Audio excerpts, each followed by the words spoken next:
What is going on in Philadelphia? Seriously, Philly fans, how are we feeling this morning? Because Monday Night Football at SoFi Stadium just gave us one of the wildest, messiest, and honestly most concerning games of the 2025 season.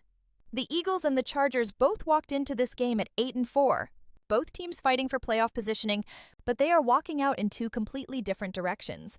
The Chargers scraped by with a 22-19 win in overtime, moving to 9-4, while the Eagles dropped their third straight game. And look, usually we talk about team losses. But the story today starts and ends with the quarterback position.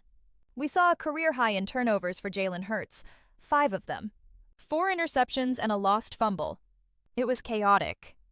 On the flip side, you had Justin Herbert, fresh off hand surgery, literally willing his team to a win with his legs. We've got a lot to unpack, from the overtime drama to the playoff picture in the NFC East. So grab your coffee, hit that like button, and let's dive into this breakdown. Let's not beat around the bush. We have to talk about Jalen Hurts. For the last few weeks, the Eagles' offense has felt a little out of sync, but Monday night was a total collapse in ball security. Hurts finished the night 21 of 40 for 240 yards, no touchdowns, and those 4 brutal interceptions. He actually threw a touchdown to A.J. Brown earlier in the game, but, classic Eagles luck lately, it got called back because of a holding penalty on Jordan Mailata. That really set the tone for the frustration. But the turnovers. Man, it wasn't just bad reads, it was bad luck mixed with bad decisions. There was even a play where Hurts threw a pick, the Chargers defender fumbled it back to Hurts, Hurts scooped it up, and then he got stripped and lost the ball again. It was like watching a pinball machine out there.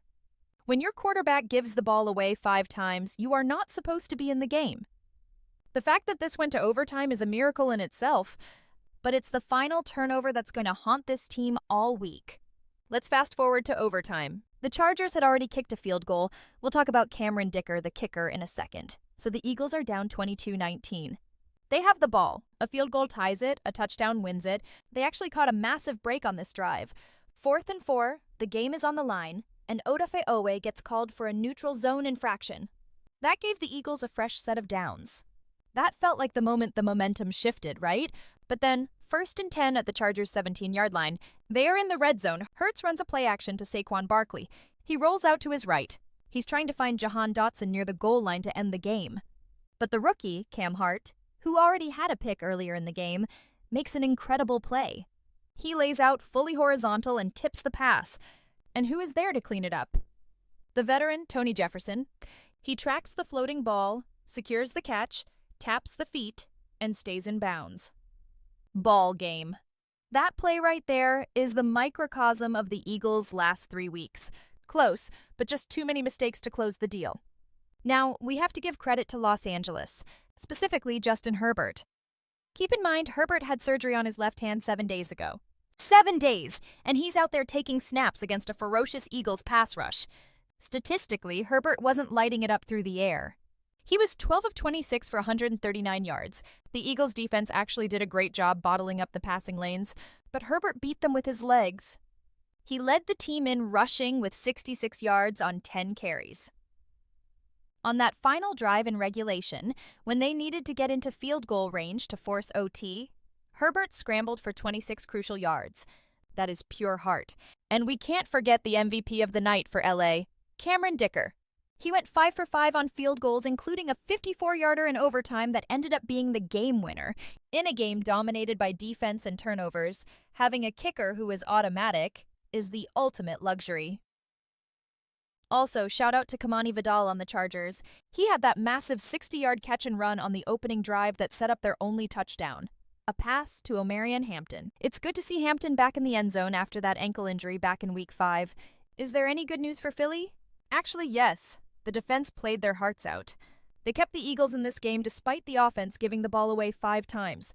They sacked Herbert 7 times. Jalix Hunt was a monster, racking up 2.5 sacks on his own. They even forced a couple of turnovers on back-to-back drives in the first half, an interception and a strip sack. And offensively, we finally saw flashes of the Saquon Barkley everyone was hoping for. He finished with 122 rushing yards on 20 touches. He had that 52-yard explosive run for a touchdown in the fourth quarter that briefly gave the Eagles a 16-13 lead. A.J. Brown also did his thing, securing 100 yards on 6 catches, even with the passing game struggling. So the weapons are there. The defense is there. It really just comes down to execution and protecting the football. So what does this mean for the playoff picture?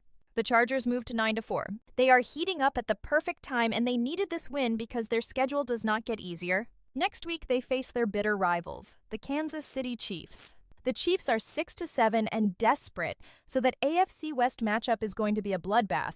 For the Eagles, they dropped to 8-5. They are still technically leading the NFC East, but the gap is closing.